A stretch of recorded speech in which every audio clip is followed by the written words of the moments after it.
Pipo wey dey criticize di 39 billion naira renovation of Abuja International Conference Center no get good taste. Nyesom Wike. Country pipo, welcome to Synod Media. Abeg, if you never subscribe to our channel, make you do so now. Make you put on your notification bell. E go ring once we drop updates. Make you like, comment and share our videos. Una go recall say some few days ago, the President and Commander-in-Chief of the Nigerian Armed Forces, Bola Ahmed Tinubu, when the Minister of the Federal Capital Territory, Nyesom Wike, lead, the Congo Commission, the renovated Abuja International Conference Center, when they can rename Bola Ahmed Tinubu International Conference Center for Abuja. And Wike can talk, say the project, it cost the nation the sum of 39 billion naira. That humongous amount when Wike mention, now they generate traffic for Nigerians. Lots and lots of people, they para, say how much they take build that place when they go use this type of amount to take renovate am. Abba, that Nigeria don't lose their sense for value and priority. These talks they go on ceaselessly, and now it don't catch the attention of the minister, Nyesom Wike, and he don't respond.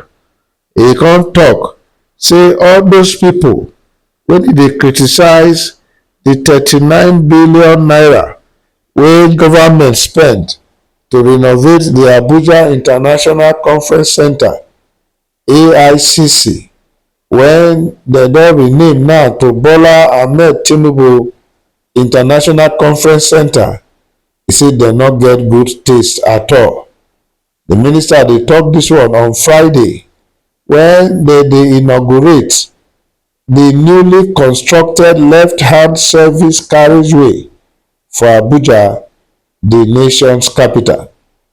Now for March this year, now Wike announced, say the Federal Capital Territory Administration, they spent 39 billion naira to renovate the center.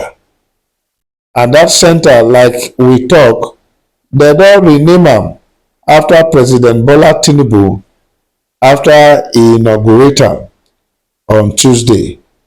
The FCT administration don't come under severe criticism over the money when they spend to renovate the facilities.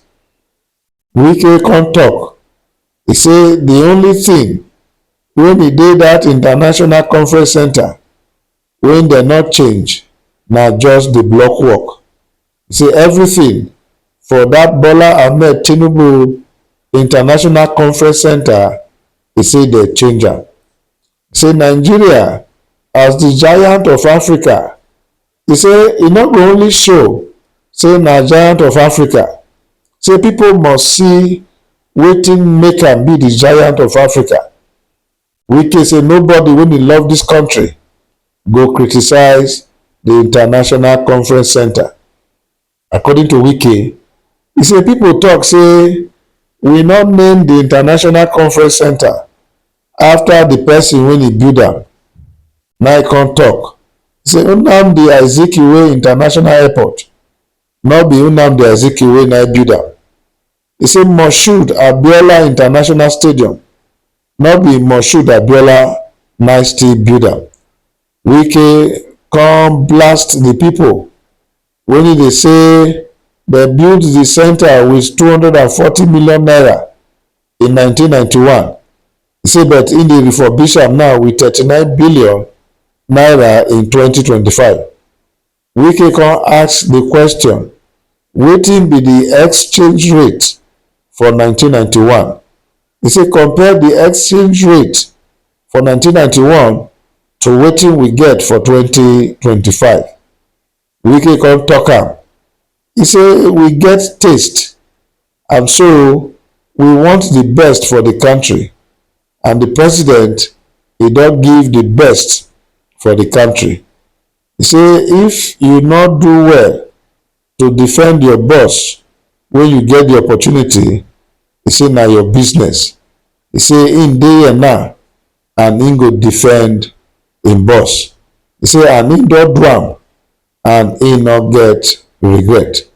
Country people, this na the minister for the Federal Capital Territory Administration, Nyesom Wike, dey defend why they spend 39 billion naira to renovate the Abuja International Conference Center when im don rename as Bola Ahmed Tinubu International Conference Center. And one of the reasons e dey give here, when they dey talk say they use over 200 million in 1991, e say make dem go check the exchange rate for 1991 and that of 2025. So for in view, the exchange rate sef, e go explain why the amount be like that. That one, first of all, na still kind of indictment. Say Nigeria naira just dey for free fall since 1991, and government never fit do anything about am. So that na one area wey government go critically look into. And he also talk that those wey dey complain of the renaming, he don mention some national monuments when they rename after some iconic Nigerians. He say no be dem build am before they rename the place after them.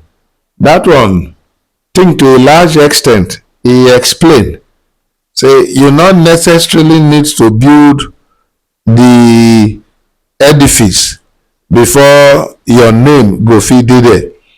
I think e make some sense for them. Name na honor, so Wike dey make am dey clear say na honor, and e dey blame people when who served and dem no fit defend their bosses.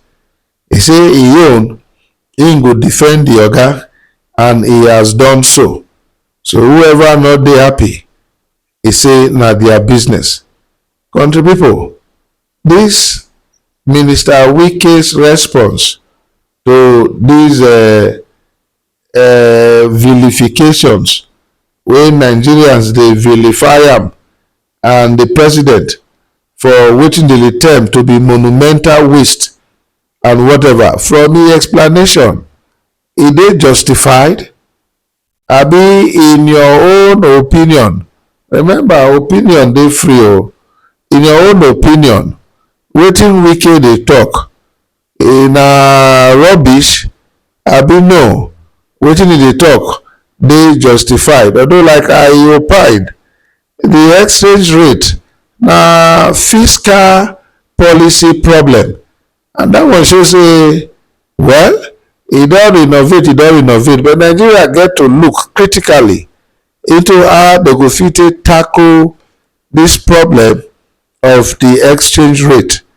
Because if 1991 240 million na be over 39 billion naira for 2025, then e no call for rejoicing, but rather a call for retrospection, where we for miss am when Nigeria come be like this. Country people, na the tori be this. How you see am? If you get anything to tell us, put am for the comment section.